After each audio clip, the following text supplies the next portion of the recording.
आप गेम खेलना चाहते हैं और आप ये जानना चाहते हैं कि गेमिंग के लिए इंटरनेट की स्पीड कितनी होनी चाहिए, ये तो मैं बताऊंगा ही, लेकिन उसके पहले जो कुछ टर्म्स यूज किए जाते हैं इंटरनेट के लिए, ताकि आप अगर इन टर्म्स को जान लें तो आपको ये कनेक्शन क्या आने वाले बहुत सारे कनेक्शंस में प्रॉब्लम नहीं होने वाली है। इसमें सबसे पहला टर्म जो यूज किया जाता है वो है बैंडविड्थ और स्पीड का। बैंडविड्थ और स्पीड में दोनों में ही आपको एमबीपीएस का यूज किया जाता है। यहां पे गौर करने वाली बात यह है कि यहां पे एमबी जो होता है वो आपको मेगा बिट होता है, ना कि मेगा बाइट होता है। यानी कि बैंडविड्थ हो या फिर स्पीड हो, दोनों के अंदर ही बहुत से लोग एमबीपीएस का ही यूज करते हैं, लेकिन दोनों जो है वो सिमिलर नहीं होता है। अगर बैंडविड्थ की बात कर ले, कितना एमबी डेटा पर सेकेंड ट्रांसफर हो सकता है किसी कनेक्शन के ऊपर, उसे कहते हैं बैंडविड्थ। अगर कोई एक परफेक्ट कंडीशन है तो वहां पे 50 एमबी डेटा पर सेकेंड ट्रांसफर हो सकता है अगर आपका कनेक्शन 50 एमबीपीएस का है। और कोई डेटा कितना फास्ट ट्रेवल करता है ये कहलाता है इंटरनेट स्पीड। जैसे कि आपका जो आईएसपी है वो आपके घर तक जो कनेक्शन दिया हुआ है वो आपको 50 एमबीपीएस का है, और जब आप इस कनेक्शन को परचेज कर रहे थे आपने ध्यान दिया होगा या फिर नहीं दिया होगा या फिर आप देंगे, तो यहां पे जो भी कंपनी प्रोवाइड करती है उसके आगे आपको अप टू लिखा हुआ रहता है। अगर 100 एमबीपीएस है तो उसके पहले छोटा सा अप टू लिखा हुआ मिलेगा आपको, up to 100 Mbps, up to 50 Mbps, up to 20 Mbps, या फिर जो भी कनेक्शन आप ले रहे हैं। यहां पे जो 100, 50 या 20 है वो आपको बैंडविड्थ दिया रहता है। जैसे कि आपके घर के अंदर 50 एमबीपीएस की स्पीड प्रोवाइड की गई है किसी आईएसपी के थ्रू, लेकिन आप जब कोई फाइल डाउनलोड करते हैं या फिर आप कुछ भी डाउनलोड करते हैं तो वहां पे आपको स्पीड मिलती है 20 एमबीपीएस, 21 एमबीपीएस, 18 एमबीपीएस, 19 एमबीपीएस,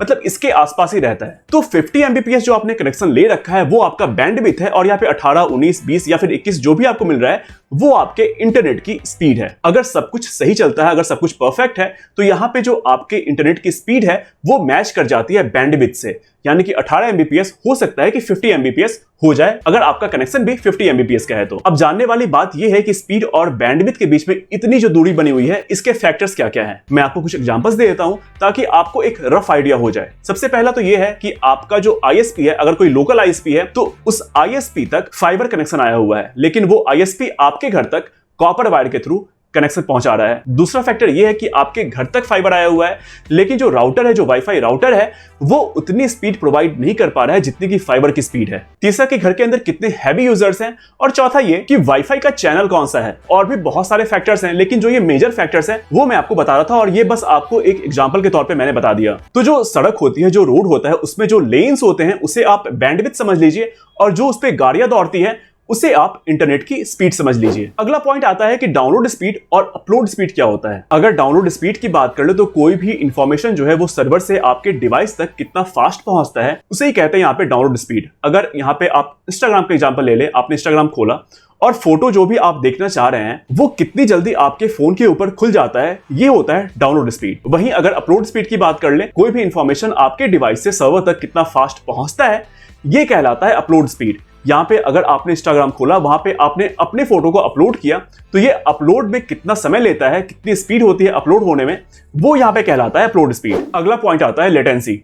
एक सिग्नल को पूरा एक राउंड ट्रिप लगाने में कितना समय लगता है, ये कहलाता है लेटेंसी। अगर कोई सिग्नल आपने डिवाइस से भेजा, वो रिमोट सर्वर के पास गया और वहां से फिर आपके डिवाइस में आया, तो ये पूरा समय कितना लेता है एक राउंड ट्रिप को कवर करने में, वो यहाँ पे कहलाता है लेटेंसी। इसे ही आप यहाँ पे पिंग भी कहते हैं। जैसे कि बैटल रॉयल या फिर पबजी गेम में आपने अपने फ्रेंड से पहले हेडशॉट लिया, लेकिन आपकी गोली जो है वो आपके फ्रेंड के बाद लग रही है। इसकी वजह यहाँ पे लेटेंसी है। आपके फ्रेंड के इंटरनेट कनेक्शन की लेटेंसी यहाँ पे काफी कम थी आपके कंपैरिजन में। इसी वजह से आपके डिवाइस से सर्वर तक सिग्नल पहुंचने में यहाँ पे समय ज्यादा लग गया। इसीलिए गेमिंग के दौरान लेटेंसी का बहुत ज्यादा इंपॉर्टेंस होता है। लेटेंसी जितनी कम होगी उतनी अच्छी आपको यहाँ पे रिस्पांस मिलेगी। अगर बात कर ले इंटरनेट के मिनिमम रिक्वायरमेंट स्पीड की, तो यहाँ पे डाउनलोड स्पीड जो है वो मिनिमम आपको 3 एमबीपीएस की होनी चाहिए।